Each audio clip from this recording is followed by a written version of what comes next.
Hello, everyone.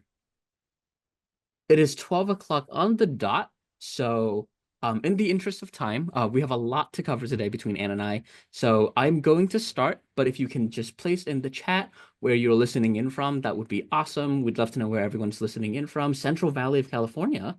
That's awesome. Upstate New York, Boston. Okay. The locations are flowing in. We've got the claps. I think we're ready. On behalf of Anna and myself, I'd like to extend a tremendously warm welcome to y'all, and thank you for tuning in to this month's Simply Smarter webinar. So over the next hour or so, Anna and I will be giving our best shot at dissecting the operator mindset, however scientifically that might be, and equip you all with as much data and context and insights as you might need to firmly grasp how operators are navigating the business environment of 2025. And if you've previously tuned into any of our other webinars, then you should already know that we love an engaged and vocal audience, and we love to see active discussions flourishing in the chat. So don't be shy, drop your questions, drop your thoughts along the way, and we'll try our best to get to them throughout the course of the webinar. As a reminder, when you're sending a message, switch your settings from everyone to host and panelists. Sorry, switch it from host and panelists to everyone, so everyone can see what you're messaging and we can all engage in an active discussion. Um, okay. Um, Also, another reminder that you can and will be able to access these slides and a recording of this webinar after it's over. So don't fret if we move too fast. Don't fret if you want something, if you want to focus on a slide and a number. Someone in the chat just said that they missed last month's webinar slides and recordings. So Kendra, if you would able to follow up with with Matt about that, that would be awesome. But yeah, we do send out the materials that we're presenting later. So keep your eyes peeled for that. A quick announcement at the top of the hour. First, if you're going to Dot Foods Innovations Conference in Denver next month, come say hi to Data Central at booth 1025. Our very own Jack Lee will be there to present the latest findings about consumer preferences and culinary trends and what this means for food service. And our trendologist Renee Wegge will be hosting a delectable tasting session called Trends Deglaze. So it's everything from beverages and spicy flavors and snacks and a bunch of really interesting trending ingredients. So definitely check that out if you're able to. And obviously, if you're roaming the floor at the National Restaurant Show next month, not the NRA, the NRS show, that's something I learned this week. I implore you to visit the Data Central booth in the South Hall. We'll be demoing some really interesting tools and new offerings, and would love to chat with you all. Before we dive into the meat of the matter, I have the pleasure and the privilege of giving you all a sneak peek of a new product that will be launching very soon, and it's social listening data. As someone who sits firmly on the Gen Z and millennial cusp, I intimately understand how powerful social media data can be as an incubator of new trends and also as a way to understand consumers on a more nuanced and deep level. And what social listening does is that our new tool will pull in food, flavor, and beverage conversations across all of the major social media platforms. So Facebook, X, Instagram, TikTok, Reddit, you name it. It'll take in all of that information. It'll curate all of these mentions, and it'll filter out the noise and really allow you to stand at the forefront of food and beverage trends and identify which opportunities are really worth pursuing and what might be more likely to be a fad. I know there's a lot of information in the slide, and this is an upcoming product, so you expect more details about the nitty-gritty process very soon. But what I wanted to do today is give you a little example of how that can work and the kind of analysis, the kind of like introductory exploration you can do with this kind of data. And the cocktail you see in front of you here is the Paper Plane. It is typically made with bourbon, Aperol, Amaro, and lemon juice. And it's been highlighted by Data Central in the past as one of the top and fastest growing cocktails. It's been resurging in the past couple of years. And, other institutions seem to agree. If all of these headlines that are popping up in front of you are any indication, we're having different magazines and publications saying that's going to be the cocktail of 2025, the drink of the summer. And it's really something that it's catching a lot of attention right now in both the public and the consumer circuit. What social listening allows us to do is to answer the question, is the paper plane truly taking flight? And here's what I mean by that. we have over here a chart of all social media mentions of the cocktail paper plane over the past year and 3 months or change. And although it experienced a brief dip in mentions last year, all social mentions of the paper plane is trending upwards in Q1 of 2025. And it's reached a 14-month high in social mentions in February. So people are talking about this. And what are people saying? We have here some word clouds of the types of words that are associated with posts related to the paper plane. And comparing February of last year to February of this year, something that we can kind of see here is there are a bunch of different types of other ingredients associated with this cocktail, which means that more operators or social media users are experimenting with different swaps and additions to this base cocktail. But also, if you see the word class on the right, you could see, or you could make the inference that this cocktail is on the path of transitioning from perhaps a more higher end bar concoction to something that you can even learn at cocktail classes, and something that you can make at home.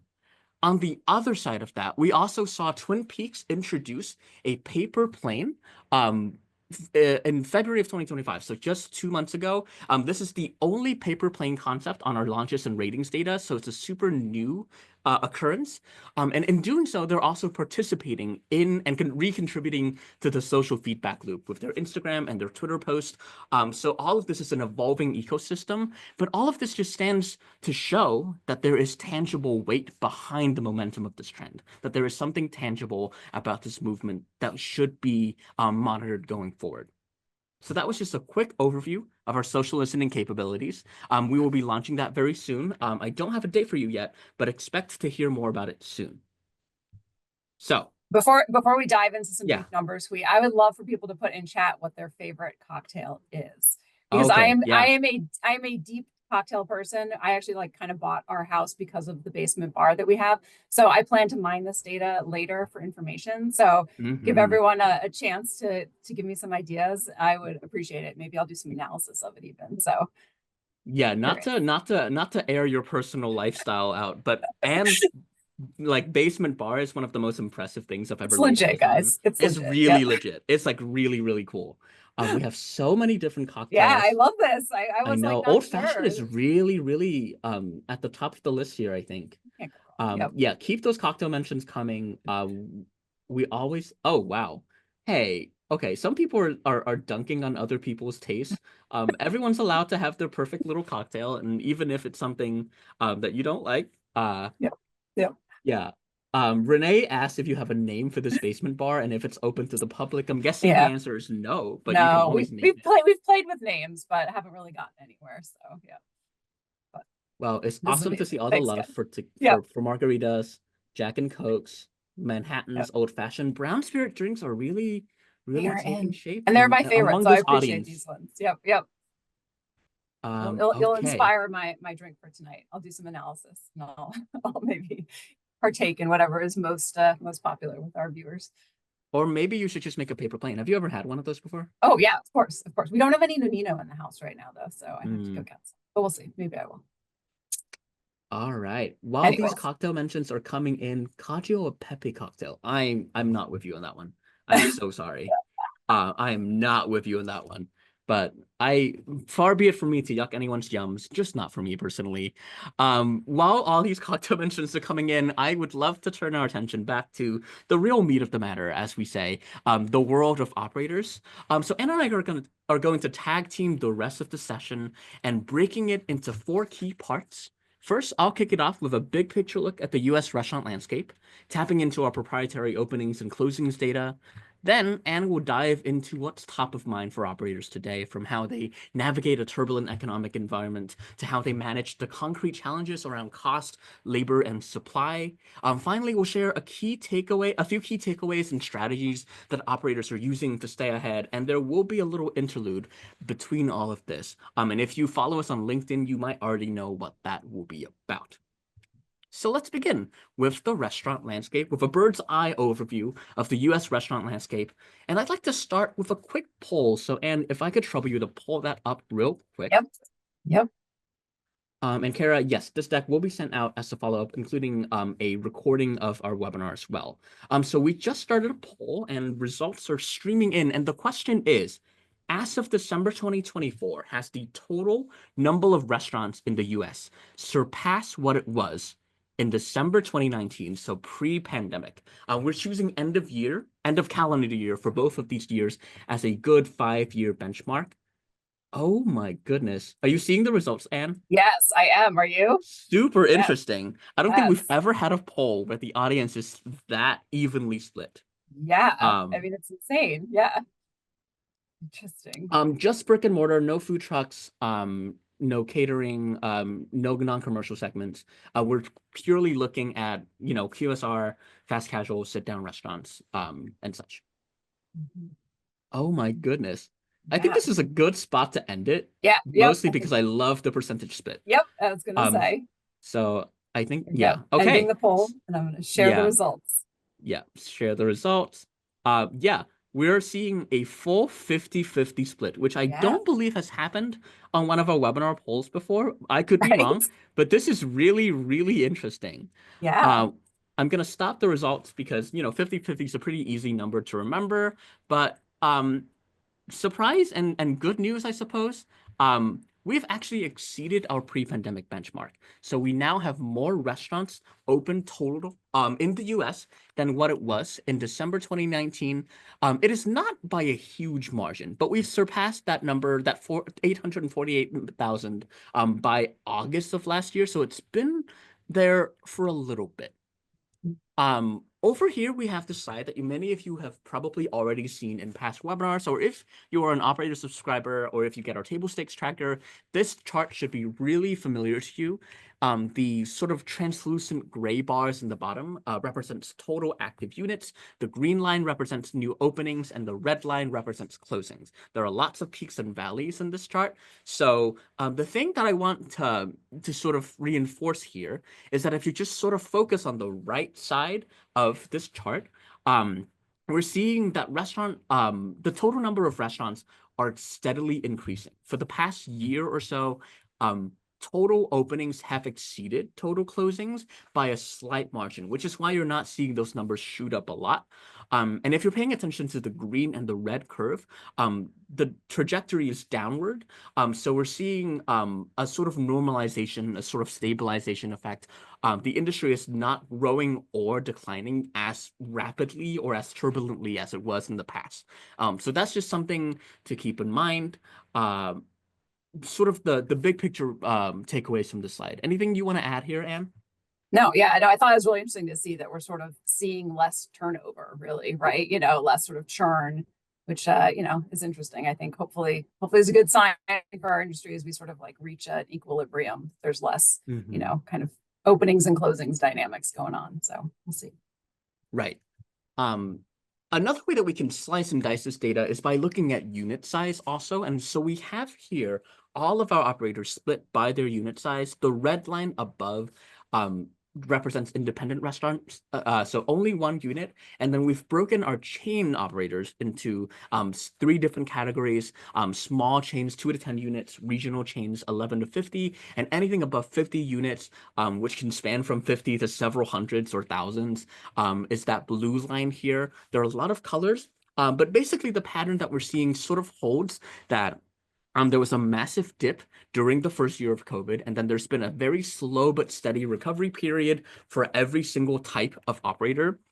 I think in this environment, we're seeing that independents as a whole are more able to sustain positive growth. And we're seeing sort of the regional chain sort of lagging behind their larger counterparts, which is an interesting observation that I'm seeing here. But the margins of that growth isn't super huge. Anything else to add here, Anne? Yeah, this is basically like year over year growth, right? Yeah. Within that chain size. So when you see like 2023 to 2024, it's sort of between those 2 years, what the growth was for this type of restaurant size. So yeah. Mm-hmm. Taking a similar analytical approach, we're splitting it also by industry segment. And the data that we have encompasses 5 different segments, technically 6, but I've combined casual dining and upper casual into one category. We're seeing here a conclusion that I'm not super surprised by, which is that limited service restaurants have performed much better than full service sit-down restaurants over the past 4 and 5 years. We're seeing that fast casual in particular is experiencing pretty great growth trajectory, although steady in the past 4 years, but it's exceeded the performance of any other segment. And fine dining, on the flip side, has experienced a decline in the last year. It's something that we're always keeping an eye out, especially when we're working on our chain report in the next 2 months. But I think this falls in line and with all of our industry projections over the last several years, no? Yes, it is one of the many metrics I use when doing our industry projections, is looking at the changes we're seeing in units. Because obviously, if there are fewer units, we're going to see fewer dollars for that segment overall. Yeah, so this is definitely, mirrors what we do for our estimates for the industry in terms of growth and dollars. And yeah, it makes sense. Yeah, I think over the next year or so, we're going to continue seeing a sort of reevaluation of sort of the sit-down dining formula and how we can sort of figure out how to strategize around getting those numbers back up, because it's at a real turning point for casual dining, for mid-scale dining, for fine dining. I think there was a New York Times article this week that sort of reevaluated the decline of casual dining. So it's really interesting to see where these segments will emerge from this turning point. This is number of units growth, so not dollars. So this is total location at the end of each calendar year compared to the prior year.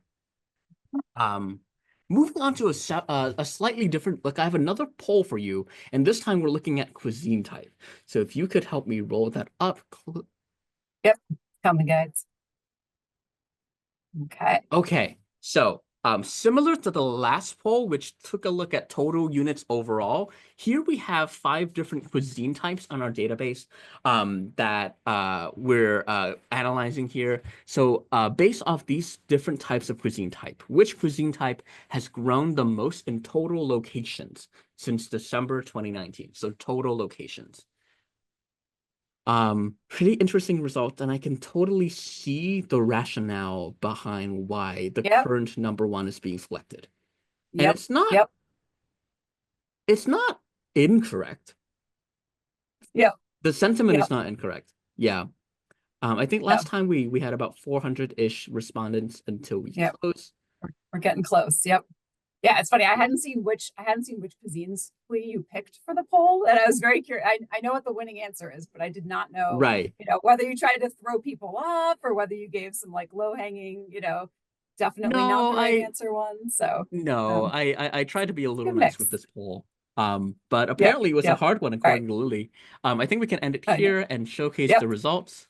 Yep. Um, Share. Okay, this is super interesting. So over 2/5 of our audience thinks that coffee and bakery restaurants have grown the most in the last 5 years, and that is not an untrue statement in the sense that coffee and bakery has been growing a lot, but it turns out that the 29% of our audience is actually the correct one. So Yep. Korean as a cuisine type, a composite cuisine type, has grown the most over the last 5 years in terms of restaurant counts, in terms of net locations. Compared to what it was at the end of 2019, it has grown by 31.5%. And I think this trend is not super surprising to me, given how we've witnessed the proliferation of Korean cuisine, especially in the chain universe. I think in last year's Data Central 500 report, Korean cuisine accounts for several of the fastest growing chains for both LSRs and FSRs, from Korean barbecue, like a sit down experience, to a more quick service, hot dogs, snack chains, rice bowls. It's not surprising to me to see this number. Several other quick, fast-growing cuisine types in terms of location counts. Obviously, we're looking at percentages here, so the comment about, sample size makes sense. But this is typically how you would even look at emerging cuisine types anyway. So we're also seeing African, South American, Indian, and Caribbean cuisines grow a lot in the past 5 years. And then on the flip side, we're seeing a net decrease in units for the following cuisine types over the last 5 years. The highest being Chinese restaurants, sandwich and deli, steakhouse, pizza, barbecue, which are really interesting ones to observe here. I think the steakhouse one doesn't surprise me. And just below this list, I believe, was seafood. So I think there's a Mhm. level of reevaluation that segment probably has to figure out. That Mhm. Chinese number really does surprise me. Mhm. And I have a couple of theories behind why that might be the case, but some of them are a little too sad to name. Oh, So yeah, I do yeah. wonder if the sort of like cultural impact of COVID has also led to a sort of decline in perception of Chinese restaurants, or maybe Mm, it's just a saturation factor. I can't quite tell, but that's just some of the things that I'm thinking about. yeah. Um, anything from these past two lists that surprised you? Anything that really stuck out to you? No, I think it kind of makes sense. I mean, I think a lot of the stuff we're seeing about what draws people to food service these days, Hmm. really applies to the growing list, and these ones a little bit less so. I think, we've got, I know pizza, we've got a lot of like at home options, what's in the freezer has gotten a lot better for pizza. So we're seeing, it's just a lot easier to do some of these things at home. I think that's true of Chinese too. You get a great bottle of Right, sauce from Trader Joe's and some frozen veggies, and you can make a pretty good stir fry at home. So, yeah, it right. doesn't really surprise me. Yeah, our chat also offers some pretty interesting perspectives too. A decline in buffets post-COVID, definitely, and also people seeking out healthier alternatives. That is also something that I can totally see contributing to pretty much most of these declining cuisine types. Yep. I have another view of these restaurant of these cuisine types. So the axes that you see here is percentage openings and percentage closures compared to December 2019. And we're pretty much seeing similar patterns here in that globally focused cuisines are the ones experiencing a stronger net opening percentage than I would say non-global or traditional or classic cuisine types like sandwich, burger, steakhouse, standard American food, barbecue. So really interesting to see here. Something that also intrigues me is that Mediterranean number. Because of the health and wellness trends, I was expecting the openings percentage to be higher and the closings percentage to be lower. But it's still in the net count is still positive, so it's still an expanding cuisine type. Um, so yeah, and just an interesting way to sort of visualize this data. South American, sorry, does not include Mexican. Mexican is a separate category in our cuisine type. Um, Moving on, we also tried to do the same level of analysis with states to see if there are any sort of regional skews behind where restaurants are openings and closings. And interestingly, most states are sort of just concentrated in the middle where openings and closings are relatively evenly matched. We have a couple of outliers here that are interesting to highlight. Namely, New York is one of those states where closing slightly exceeds openings. You also find the same case with Chicago and other sort of standard like big city metropolitan states. Whereas Florida, Texas, Utah, Georgia, these states have a stronger ratio between openings and closings. And I don't think that super surprises me based on conversations I've heard from the industry about where restaurants are closing. Population dynamics definitely play a factor, rent expenses and increased cost of living and cost of operations also play a factor in here too. So yeah, none of these numbers are super surprising to me, but it's interesting to see them validated, right? Yeah. Yep. Absolutely. Um, so I've rambled on enough about all of these things, so I'm gonna pass it back to Anne, for the next several slides. All right. Sounds good. Yeah. I'll try and keep it interesting. So we're going to dive a little bit into some operator data. So a lot of questions we kind of asked operator. Much of this comes from our big pulse report, which is sort of our huge, almost like census take reading of the entire industry. And we ask operators across segments a bunch of questions. So next slide. So one of the things we asked is, kind of what their expectations are for their business going forward. So this was sort of looking at their end of year 2024 compared to 2023. And, did they see an increase in sales or not? So 60% saw an increase. I looked back at some historical data just to kind of put this in context. In 2015, it was 65%. And then in 2019, it was down at 58%. So it's kind of in the middle of where we've seen it over the last 10 years. And that fits for sort of other years in between. So we're sort of, kind of bopping along, I'd say, in terms of where operators feel 2024 ended up. There are some differences by segment, as we'd expect. So, QSRs doing pretty well. That sort of mirrors, again, that unit change we saw, which makes sense.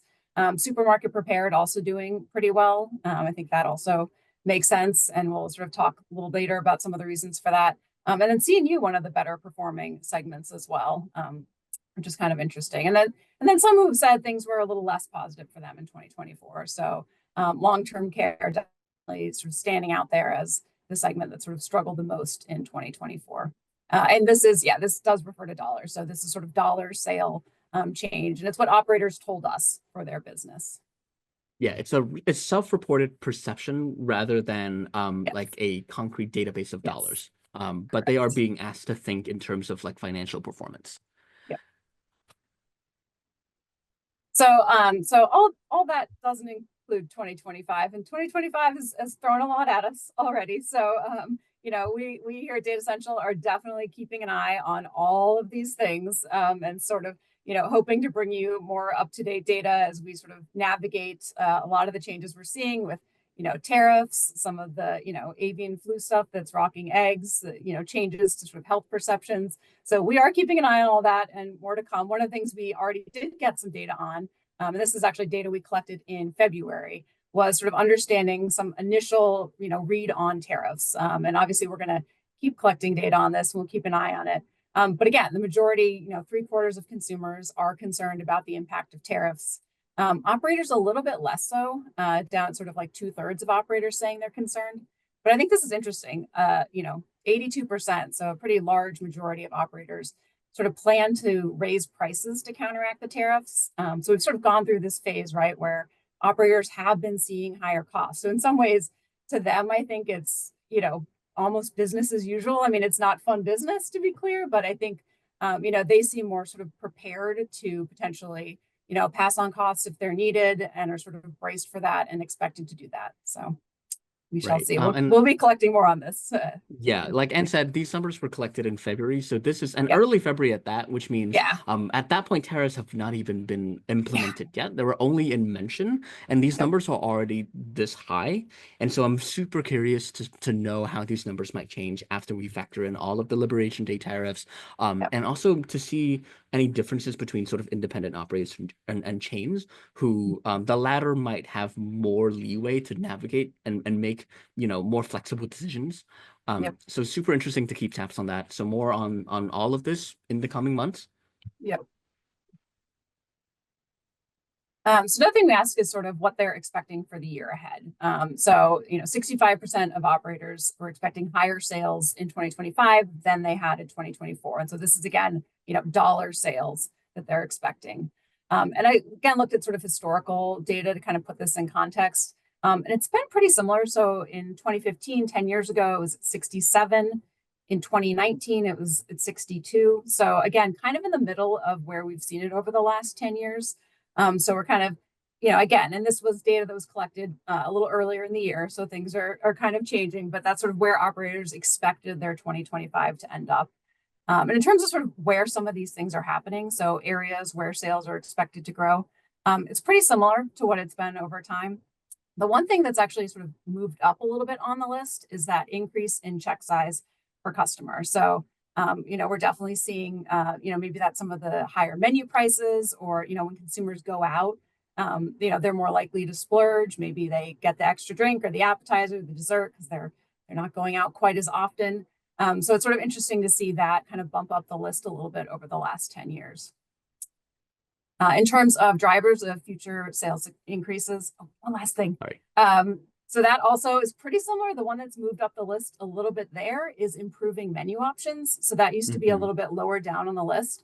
And so we've sort of seen that increase and kind of become more important to operators. And I think that's sort of, in my mind, and it'll come up in some of the other stuff, sort of a control thing. Like that's something they can like really change. And I think operators are like, I can update a dish on my menu, right? So I think that's something they can cling to and make an actual concrete change to sort of help drive their business. All right, so looking at some of the most pressing challenges. At first glance, there's a lot of challenges. Sometimes we ask a question, it's like 3 things really pop out, and then the rest are much smaller. This is like, there's a lot. There's a lot on their shoulders right now. Sort of notable that it's sort of a very, somewhat evenly spread, sense of challenges for most operators. And again, sort of looking at the top of the list, food costs and labor costs are way up there. Increasing customer traffic, managing waste. We see employee training and retention are pretty high on the list right now. Again, looking back historically, if we go back 10 years, how this list looked, is relatively similar. The main difference, like the top four things actually were different.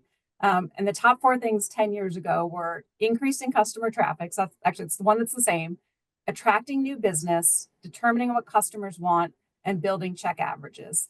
So again, to me, that's sort of like, it was more things that were sort of like pull components, right? Things like, oh, how do I like draw people into my operation, and, competing with other operations, and like, getting that foot traffic into the door of my business. Whereas like now a lot of the top things are much more sort of internally focused, right? Sort of those costs, the employee factor, right? So I think operators are sort of feeling a little more sort of the pressure within their business, and a little less sort of like how we're just trying to pull people, off the street and into my operation.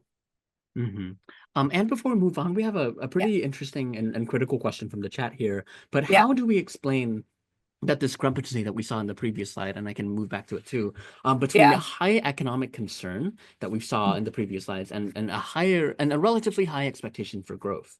Yeah. I mean, that's a good question. I mean, so we see this like across our like survey data, and the long and short of it, I think, is that everyone sort of thinks like they're the one who's going to win, if that Mm-hmm. makes sense. Like we're I don't know, I think as like humans, we're inherently optimistic and positive. Like we'll see this about like, ooh, like the world's going horribly, things are disaster, but like I'll be okay. Like there's definitely, I think, some like self-protection in there where we're sort of hoping for the best. And it's important, these like operators who are running a business need to keep running the business, and so they sort of need to believe that like next year's going to be better, so that they can invest in the business, because that is the only way to grow. So that's my best guess. I don't know if you have a different take on the Yeah, discrepancy. not a different take, but just sort of in addition to that, I also think that like economic concern is not new. I think we're fixated on the challenges of the present, which may manifest in different forms than in previous years, certainly. But I think Mhm. we've been through a pretty rough 5 years economically already. Like, I think people are Yeah. used to disruption. I think people are used to times being tough and being able to strategize around all of these things. Um, and I do think that there's also a kind of a survivor's effect here. And I think it's that the Yes. people who are Yes. still around and have their Yes. businesses open to even take our surveys are people who have figured something out. And if they Yes. haven't, I don't think they will be running an operation anymore. So that Yes. is a little sad to think about, but I do think Yep. that like folks have figured something else out in terms of responding to economic forces. So that's Yep. my take. Yep. No, that's a good point. Yep. So we ask this every year. We sort of ask operators, what's your top source? This is a select one source of competition for getting people into your business. And the top thing here is food at home. That has been consistently true in past years as well, but it's a lot higher now. And I think this is really interesting. Hui and I encountered this. We did some research Mhm. for our Elevate community about sort of daily habit shifts with happening with consumers, and like we're home a lot more, guys. Like people, we just don't leave the house as much. And so it's not really a big surprise that like the biggest source of competition for the industry overall is literally just like what you can make at home and eat on the couch, which I think is really Mhm. interesting, and something for us to keep in mind. I think the industry is already doing a great job of trying to pivot and sort of meet people on the couch, right? We've made it easier sort of to get our food service meals into homes. And then the other flip side of that, of course, is adding those experiences or those elements that draw people out of their houses, right? So, more than just maybe the food, but the, sensory experience, or the, the visual factor, or some of those other things that are really sort of drawing people out of the house. Because again, operators are agreeing that, just the food we make at home is the biggest source of competition right now. Mhm. All right, so we're going to dive a little bit deeper now. We're going to sort of look at some of the cost, labor, and supply challenges that we're seeing. So the short answer, again, we're hopeful. They're hopeful that the business will be better, but they also do have some deep concerns. So, operational costs are rising. So, 75%, three quarters expect their food costs to be higher in the next year, and two-thirds expecting their labor costs to be higher. This is another one I looked at our historical data, just kind of understand perspective and where we were with this. So when we look at those food costs in 2015, so 10 years ago, 78% said they were rising. So in some ways, to your point, that was sort of business as usual. It was down to 63 in 2019. So, maybe a little bit of a reprieve before COVID, but, I think food costs have kind of gone up and down over time. We've sort of, navigated that as an industry. It's a volatile pricing for food for all kinds of reasons. So in some ways, it's something our industry, I think, is relatively well able to cope with. The labor cost piece is a little interesting. So in 2015, it was down at 57%. And then in 2019, it was at 54%. So that was to me, sort of decidedly lower, and it's higher now. So I think this is the one that's sort of probably a little newer for operators in terms of, how they sort of navigate and manage their business. So definitely something to keep an eye on. We'll get a little more about it later too. So, but going back real quick to the food piece. So, and this is actually pretty recent data. This is just from March. And we asked operators compared to 1 year prior, have you seen prices increase and have you seen supply decrease for these individual items that they may purchase? And again, I think most of this probably isn't too surprising. Eggs at the top of the list. I know supply has been a particularly big issue there. But these numbers are pretty high, right? So, for most categories, it's over 2/3 that are seeing higher prices for these products. So again, this is a real pain point for operators, though perhaps one they're maybe more accustomed to managing.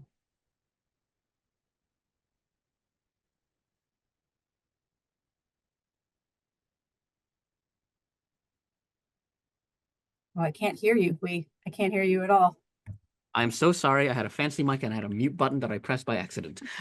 Something I'm interested to see evolve for the next coming months is the items at the bottom of this list here: herbs and spices, chocolate Yeah. and cocoa, coffee also, Uh-huh. but also all of these brands of like beer, wine, alcoholic Yep. spirits, especially imported varieties Yep. like champagne, which we cannot make by definition in the US. Yep. And the paper plane, Amaro, Aperol, all of these things. I wonder how prices and supply for all of these commodities will change in the next several months as things begin to shift. Yep. But yeah, it's not at all surprising with this data. Yep. No, that is one we will definitely have to time trend and take another check in on.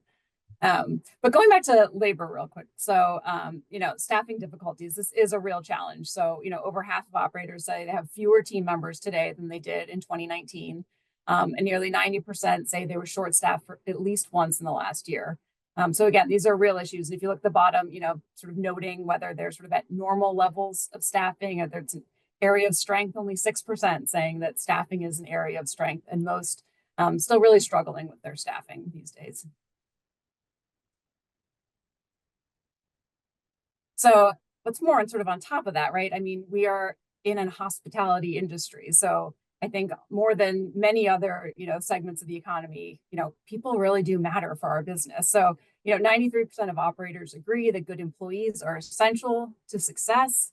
Almost 90% of consumers say they're more likely to return to a location that has excellent service. Not too surprising. I thought it was interesting.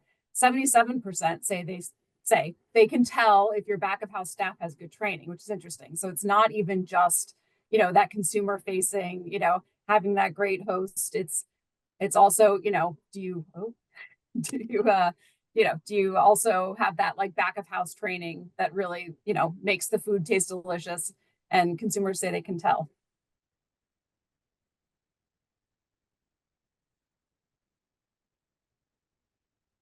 I think a couple more back.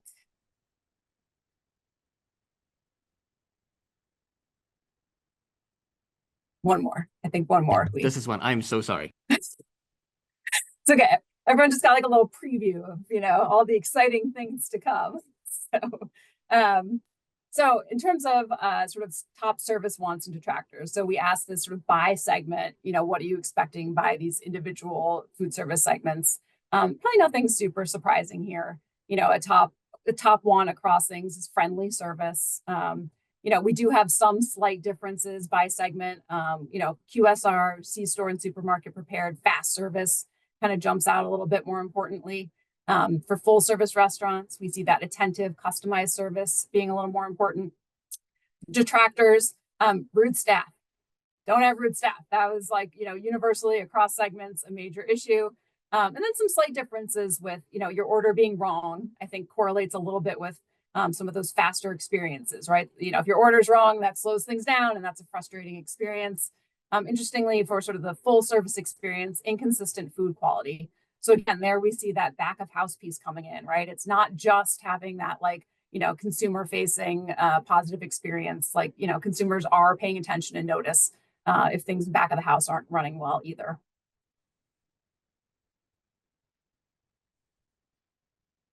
Oh, I can't hear you. Can we blame your cat? Is your cat, oh, I still can't hear you. Oh, your sound is still not working. Okay, how about There now? you go. I am Yeah. so sorry. It was indeed my cat that made those slides move just now, and I'm so sorry for how unprofessional that was. But I was just gonna say that something that really stood out to me is how much importance and emphasis consumers still place on quality service, despite the fact that people are going out to restaurants less, sitting down less, and all of those casual dining numbers that we saw earlier. It's really interesting to see service still being such an important touch point, in some ways more important than before. And I think a lot about data that we found and presented at the beginning of the year with our 2025 trends issue, where we see more consumers value just seating at a table and just being waited on as a point of luxury. And I'm wondering if we're seeing sort of just the basics of sit down service, switching from a bare necessity and a table stake to something that is going that people are expecting to be more, high end, more luxurious, a more dedicated time. So Yeah. yeah, that's just something that I'm thinking about a lot. No, absolutely. I mean, again, I think it's, we're staying at home more. We have made it easier to sort of get the food at home, right? And so that service piece when you go out really is more of a differentiator. So, Hmm. yeah.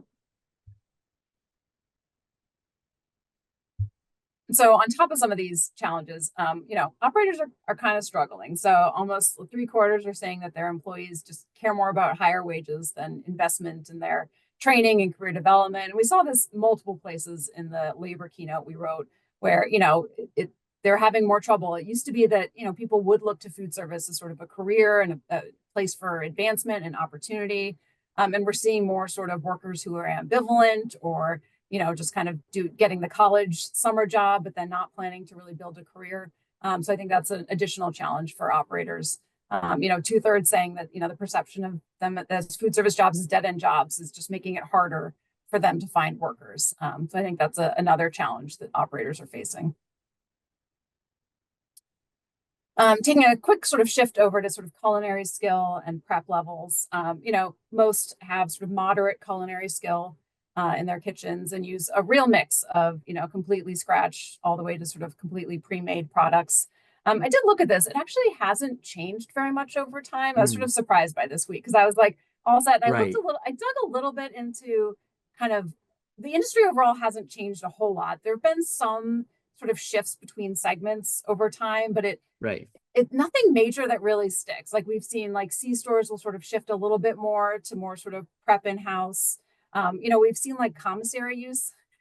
There's culprit cat making an appearance. Amazing. But yeah, so we've seen, not as many shifts in terms of like trends as I would have expected. This tends to bounce around a little bit more. And so I think Right. that's kind of interesting. Yeah, which is also surprising to me because I feel like pre-made products have gotten exponentially better over the last like Yes. 10 years or so. So it's Yep. surprising to see, surprising and also delightful to see that scratch prep is still so valued. Mm-hmm. Especially by the majority of segments here. So you Yep. wanted to explain this data a little bit, Anne?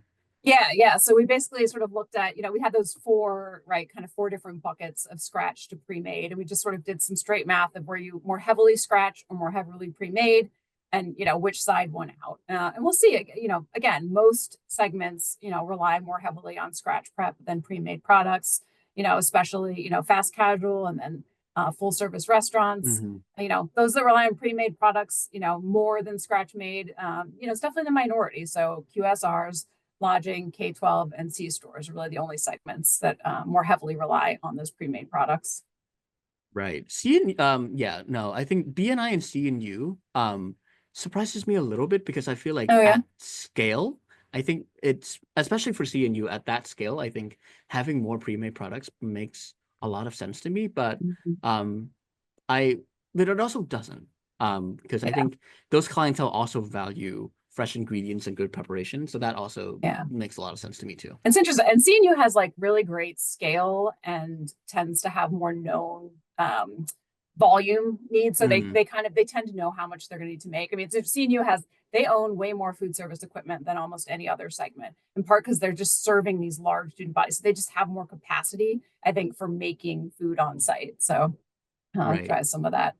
And I don't think Yep. we differentiate between public or private K-12, Yeah, right? it's a mix. They're both in there. Yeah, so it's a mix. I can't recall off the top of a head off the top of my head what the balance is in our panel, but it is a mix of public and private. So Yeah, and there's probably some Christy, dynamics there. right, Christy and the majority are using pre-made products for K-12. Yep, yep. No, which tends to be, I mean, K-12, on the flip side, the CNU they tend to have pretty limited kitchens. They're very confined with sort of the nutritional needs that they have to send students. And so pre-made, it's not just that, it's easier in culinary skill limitations. It's that it's easier for them to, verify the whole grains, to get the sodium Hmm. levels right if they're using some of those more pre-made items. Right. Okay, so in terms of where they buy from, broadliners almost universally used. The second most used here in terms of sort of operators overall, just using this as a source, is direct from manufacturers, followed by supermarkets, specialty distributors. This has changed a little over time. It used to be that specialty distributors was the second highest on Mm, the list. And we see some changes. I think, the short is that it used to be that it was sort of broadliners and everything else was a lot smaller. And I think, mm, supply challenges, pricing challenges, all the right. challenges that came with COVID, I think operators bought from a wider variety of sources, right? You're like, oh, I need to go fill in at the, cash and carry store. And then it's like, oh, I found a new product I like, or actually that was an easy experience to go pick that up. So they've maintained some of those habits. So we've seen kind of where operators buy from expand, which I think fits with similar to what we've seen with consumers, right? I think consumers are more likely to go to Trader Joe's for one thing and their Hmm. local supermarket for another, and then they've got their Costco purchases. And so I think operators are sort of following a similar suit where they are buying from more different venues, more different suppliers more regularly. And just maximizing where they can get the most savings, I think. Yeah. Oh, yeah. Exactly. I'm sure some of Yeah. it's price driven. Hmm. So in terms of how they sort of make the decision of where to buy from, I think no surprises here. Sort of a good reputation in the market, exceptional quality standards, guaranteeing their products. Mostly things that are tied to sort of product reputation and general reputation. Some of the social responsibility stuff is a little lower on the list. And no big changes here. This has sort of been very consistent over the 10 years we've asked this question. Awesome. So a brief interlude before we go on to sort of our strategies for success here. But last month, if you follow us on LinkedIn, we actually asked a question and allowed our LinkedIn community to help us decide which one or two on-site segments to highlight. And out of all of that list, healthcare, C&U, K-12, and lodging and recreation won by a pretty big margin. So we're going to spend a couple of slides here just diving into the lodging and recreation operator and showing you some really cool insights on how they function and what makes them tick. Yeah, no, and I want to think like practically these two were picked because they are some of the faster growing segments in the next year. Part of that's because we're still digging out from COVID. Part of it is just Hmm. sort of how we're seeing consumers spend, is they're a little more likely to indulge on lodging and recreation. So it's maybe like a practical decision, or it's just that we all want to think about doing something fun and going on vacation. So I'm not sure which Right. it is, Hmm. but either way, I'll take it. I agree, it's sort of a more fun one to talk about. But just a quick look at the lodging operator. So, they are a little bit different than some of the other segments. They have lower culinary skill. They're more likely to be born abroad. They're much more likely to buy from supermarkets and club stores. They also rate those sources as more appealing than their peers. And they also are more likely to use pre-made products. So, definitely kind of a different type of operator. That said, they also, over half say they do use their food service to help differentiate their lodging offerings. I think it was 77% get at least some revenue from food Hmm. service. 6 times as many lodging operators expect their sales to increase in the next year as decrease. So they definitely value food and it's an important part of their business. A quick look at visitation. So on the left, we have sort of lodging venues. These were places that were visited in the last 6 months by consumers. So budget hotel, mid-range hotels, there's quite a mix here. We've seen compared to when we last did the survey in 2017, a big increase in those home apartment rentals, probably no surprise there, and a bit of a decrease in suites hotels and high-end hotels. Some correlation with kind of what younger generations like and what's been Right. increasing, and what boomers like tends to be the venues that are declining. Recreation, I think, kind of makes sense. So, movie theaters, the most visited. This is again in the last 6 months. Everything else kind of similar on the list. Some big differences by generation, though. So, casinos and golf clubs are the only two recreation venues the boomers are the most likely to have visited in the last 6 months. Most others, millennials, Gen X, or Gen Z dominates. Gen Z actually dominates movie theaters. They're the most likely generation to have been to a movie theater in the last 6 months, although I think millennial and Gen X are very close behind them on that one. So Right. And Daniel, I think this slide also answers your questions. Cruise lines, I think we consider on our survey more in line with recreation than lodging. So you can see that yes. data on the right column here. Yep. So a couple of things with sort of looking at consumer spending habits within recreation. So we asked the last time you got food, how much did you spend? Probably no surprise here that the sort of higher spend recreation venues are ski resorts, cruise ships, and amusement parks. Lower spend happened at movie theaters, rec centers, and museums. So I think that kind of fits with what we feel makes sense. Sort of interesting, we also asked, like, had you planned to buy food and beverage on this Hmm. last visit? And I think this is kind of interesting. The most impulsive places were museums, nature parks, and zoos. So these are places where consumers did buy food and beverage, but maybe hadn't planned on it, which I think is interesting. I don't know if that's just because like you're more likely to have kids at those venues. It's so hard to say no to a hungry kid, or whether those venues are just doing a better job of making something that sort of seems appealing and fun to have while you're out. And Um, so, Lisa, oh, go ahead. I was just gonna say that I think with the impulsive stuff, there's a lot of walking around with Yes. museums, parks, and Yes. zoos. And I think when you're walking and you're outdoors, you're hungry, you're hot, you want Yep. something to drink, you want something to eat, So and true. also you're more susceptible to sort of attractive stands that are decorated with like cute animals. Like that makes a lot of sense So to true. me, Yeah. right? All the Right. So pretzels and true. the beer cheese. Yeah. So true. So true. No, and the least impulsive, I think, makes total sense. Movie theaters, again, maybe we don't spend as much there, but you plan to. When you go to the movies, you want something while you go to the movie and enjoy the show. So, and then golf clubs and casinos, I think those are more likely to be kind of like all day, planned all day, sort of trips and visits. So it makes sense to me that you'd sort of plan to be getting something to eat or drink when you go to those venues. Yeah, and I think this is super interesting data to me because it really tells a story about how you can target these segments if Mhm. you're really interested in targeting them. Make Mhm. sure your core offerings are solid at a movie theater, and then also make sure you have good Yep. promotions at a nature park or a museum.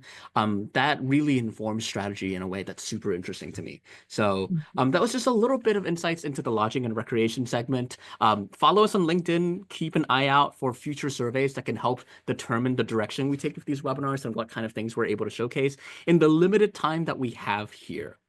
Speaking of limited time, I have a few last slides for you before we close out, and it's just about strategies for success. What can operators do to counteract all of the issues that we talked about previously, from high cost of food to labor to an under-engaged employee base to supply side issues? How do operators trim costs?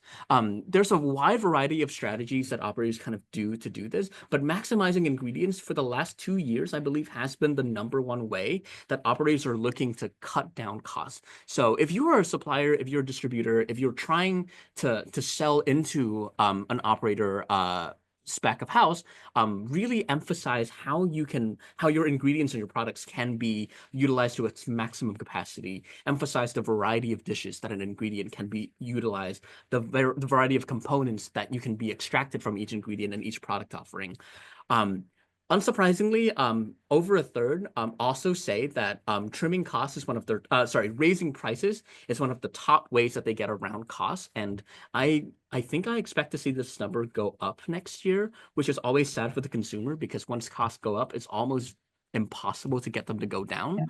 Yeah. Buying in bulk and price shopping are also things that operators are doing quite a lot. And I believe independent restaurants are more likely to price shop than chains, while chains are more likely to use things like contract pricing and cutting staff hours and investing in technology, which all of those things makes a lot of sense to me.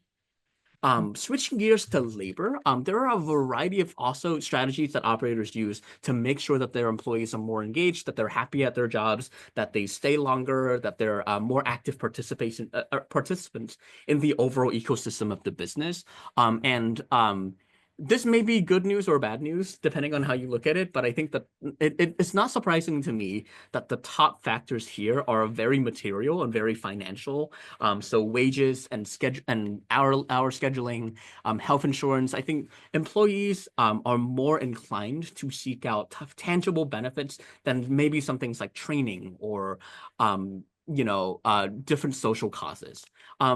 The good news is, among operators who have adopted a bunch of these strategies, most of them say that those strategies have been successful at solving a lot of their labor challenges. So that's good news to see.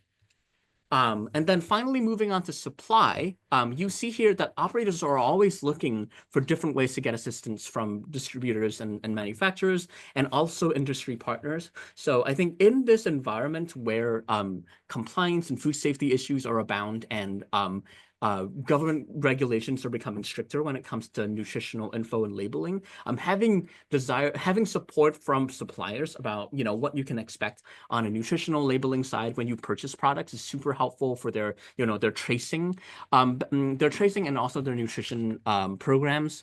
But overall, I think value and consistency will be the sort of top factors when people are selecting a source of where to buy from. And the reassuring part is these are relatively simple. I think any supplier will always strive to provide the best value and always strive to be consistent and offer flexible options for operators here too. So as long as you do your job well, I think is great for operators here if this data is any indication.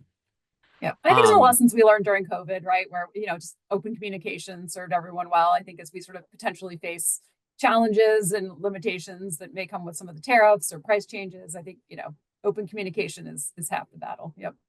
yeah, I think, and with the next couple of things too, I think expanding your repertoire of the things that you're able to do while not introducing too many bells and whistles and keeping in line with things that you're always doing and things that you promise to your customers, no matter if you're an operator or a distributor or a manufacturer, will always win out over things that are super mind-blowing or like super crazy.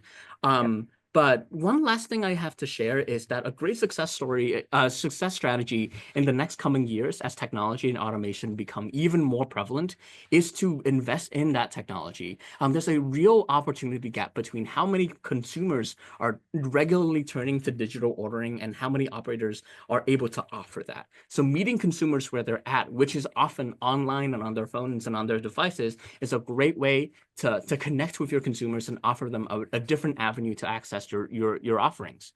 And automation also falls in line with a lot of that. And the majority of operators say that automation will be essential to their future success. A lot of operators already use some form of automation, but the critical thing here again is that automation and tech from the operator's perspective should only be focused on improving and adding to their existing stack, and improving their core functions instead of revolutionizing or adding too many unnecessary bells and whistles to their operation. And you can see a bunch of different companies and investors and platforms that are designing their AI-powered or their automated systems to assist with even core functions like workforce management and accounts payable management, things that don't necessarily contribute or revolutionize what it means to be a hospitality business, but makes the daily job more bearable and easier. And mechanical operation on the back of house also serves to do that purpose too, with different levels of robotics helping prepare grain bowls and pizzas and beverages. You're seeing these automated platforms emerge more and more every single year. And I think it's not a bold statement to say that automation will be the future of this business, and how you choose to tap into that will really determine whether or not you can stay afloat and thrive in an uncertain economic and technological environment. So that's it. I think we basically got right to the dot here. Thank you so much for tuning into this webinar. Anna and I had a great time presenting everything to you, giving you an insight into the operator Yeah. mindset. And And I am Cat too. so sorry. Don't forget I am Cat's role. so I mean, sorry for my Cat, cat. yeah, Cat's name is I'm Cat, guys. And I think Cat really wanted to, be a part of it. So She it's wanted cool. to be a part of it several times, and she's gonna get an earful later. The deck will be available, a recording will be available with your post-webinar email, I believe. Yep. Kendra, if you're in the audience, definitely provide some clarifications on my behalf if that's possible. And tune in next month for our summer trends webinar where you can learn about all of the seasonal foods and beverage flavors that are trending in the summer, interesting LTO callouts and product offerings, interesting market and trend forward overview of the season. Thank you again for tuning in. And if you are a chain operator, if you're working for a restaurant chain that could be considered part of our Data Central 500 report, which is our ranking of the top 500 US chains in the country, we have a process now where we're collecting data to inform a report about your annual performance. And if you contribute to our data collection process, you will get this entire report for free, no matter if you're a subscriber or not. So if you're a chain operator, definitely reach out to us. Assist us in conducting the census study of the industry to see how chain restaurants are really thriving and evolving in this complicated landscape. Yep. Um, We want to represent you accurately. So yeah. help us do that. Yeah. We hate the email Yeah. afterwards of like, oh, here's our number. And yeah. So please let us know. Yeah, and all of the operator mindset data that we shared came from our annual Pulse industry overview. And in addition to the total numbers that we present, we have separate reports for every single segment, including Cara Fine Dining. So if you're a Report Pro subscriber, there will be certainly fine dining exclusive insights on everything that we presented.